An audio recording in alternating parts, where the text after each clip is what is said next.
Good morning to another beautiful day here in rural Montana.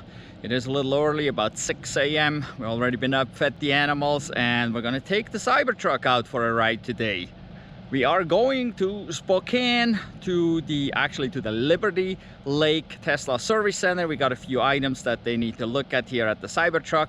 We'll get into that probably in another video, not today. Today it's more about the road trip. And since we've done this trip to Spokane so many times already, even with the Cybertruck here, I'm gonna make it a little different than usual. Usually when we leave here at home, the vehicle is charged to 100%, and this will give us a single shot over to Spokane basically. But well, Cybertruck's been sitting right here, and no, it wasn't plugged in. We didn't drive it yesterday. I don't even remember when I drove it last. Several days ago. I moved it around on the property a little, so it has really not been driven. And so we're somewhere around 60-some%, I believe. I turned the preheat on this morning because we are just a few degrees above freezing. I think it's like 45 degrees this morning here. So it's not super warm, but it's gonna be nice, about 70 degrees today or so. So well, the t-shirt and shorts will work, I guess. But yeah, so let's get in the truck, look at the stats real quick, and then get going.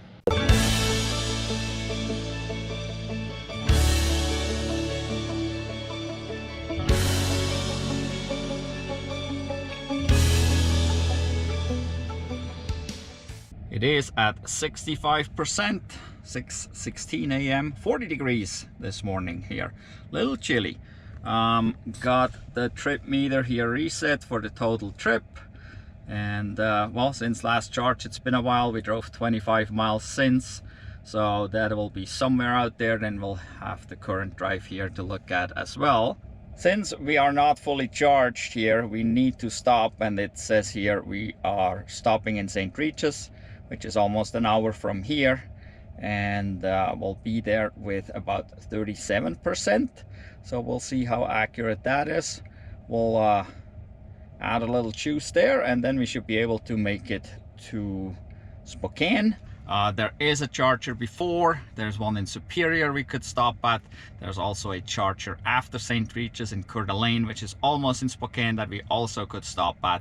So plenty of charging options with Teslas, even here in Montana, or actually going through Idaho and Washington. And this here is a really cool thing.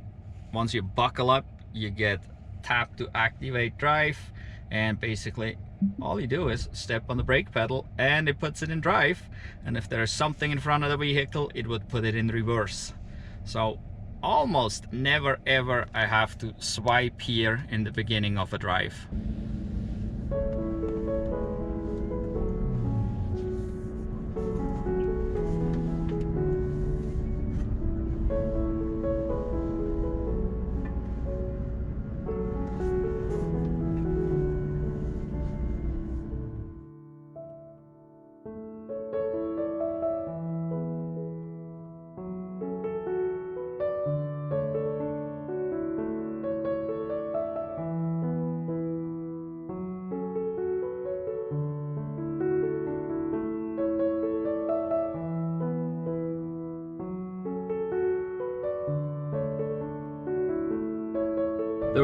%. The navigation was 100% accurate. It's now 7:12, 46 degrees out.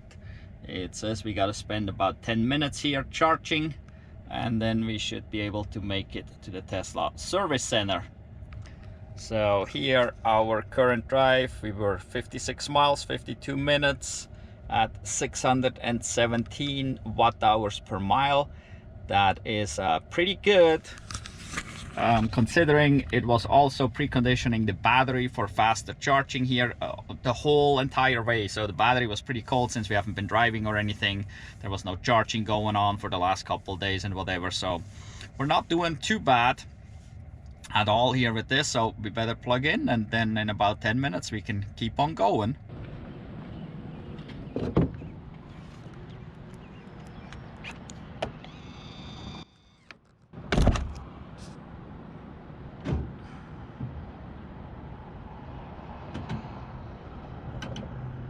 So here it says 7 minutes remaining to continue trip.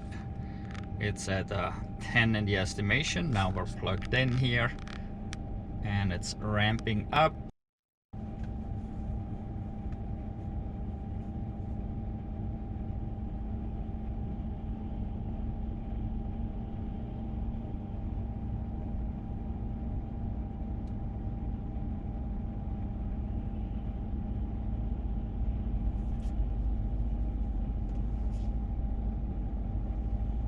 And we made 220 kilowatts max. Now it's dropping again a little bit, but it's going pretty quick here.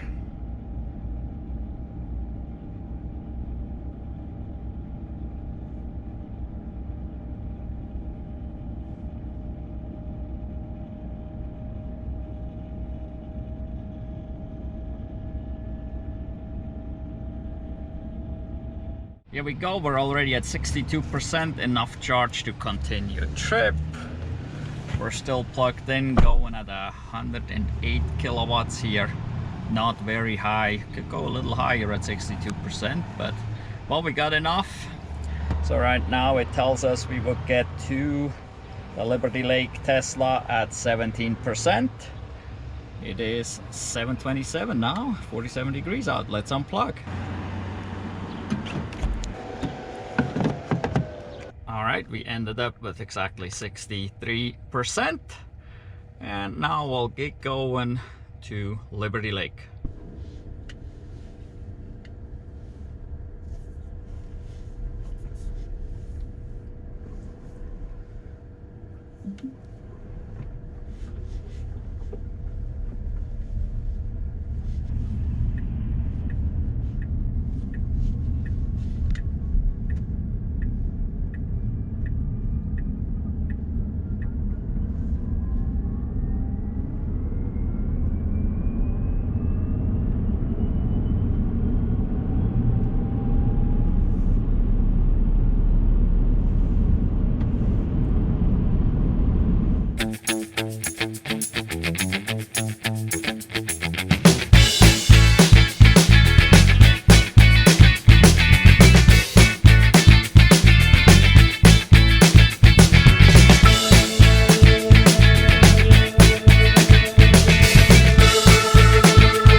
I've arrived at the service center with 23% more than predicted, and the current drive we only used 421 watt-hours per mile, so we did really good.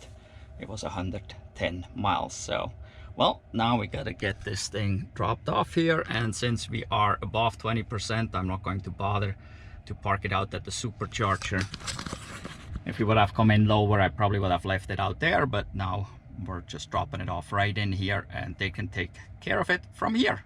So this was just a short video to show again how simple it is to travel with a Cybertruck, a Tesla, or any EV for that matter, even if you don't prepare and don't have fully charged.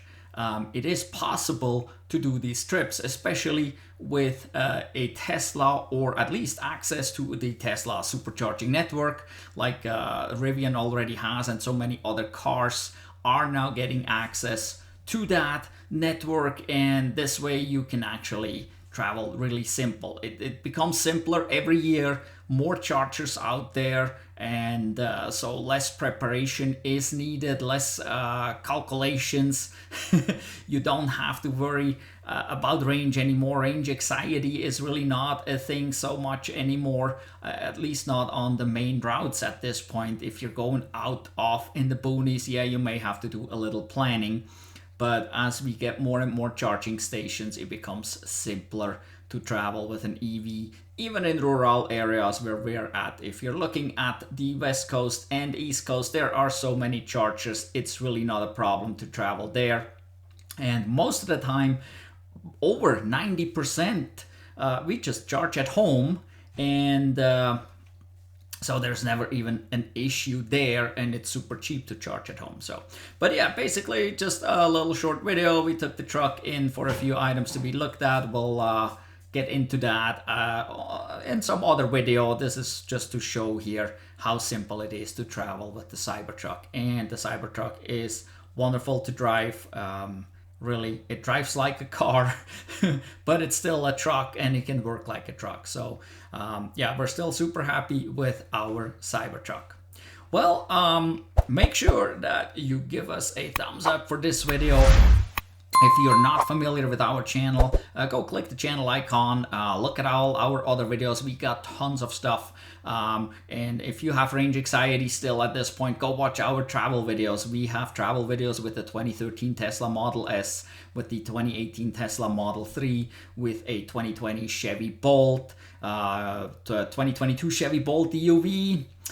There's tons of stuff there. So with the Rivian, we have Rivian R1S travel videos. We have all kinds of videos in there, so go check them out. We have videos towing trailers with the Tesla Model S, the Rivian, the Cybertruck, so you can see what's possible and what's not. We also have DIY videos on things you can do yourself on your EVs, because just because it's an EV, it doesn't mean you have to have a special shop look at it all the time, or you have to go back to the dealer, or you have to go back to Tesla. There's many things you can actually do yourself, and so we have such videos as well. We have videos where we review accessories and chargers, and so you can see what works, and it doesn't always have to be the most expensive thing. We found many of the cheaper chargers are actually working wonderful, and as well as accessories like screens in front of the steering wheel for a Tesla Model 3, or rear screens for the Model 3, Model Y. Yeah, we have tons of stuff, so go check that out. Make sure you are subscribed to our channel. Hit the notification bell so you don't miss out on any of our future videos. In any event, thank you for watching. Goodbye.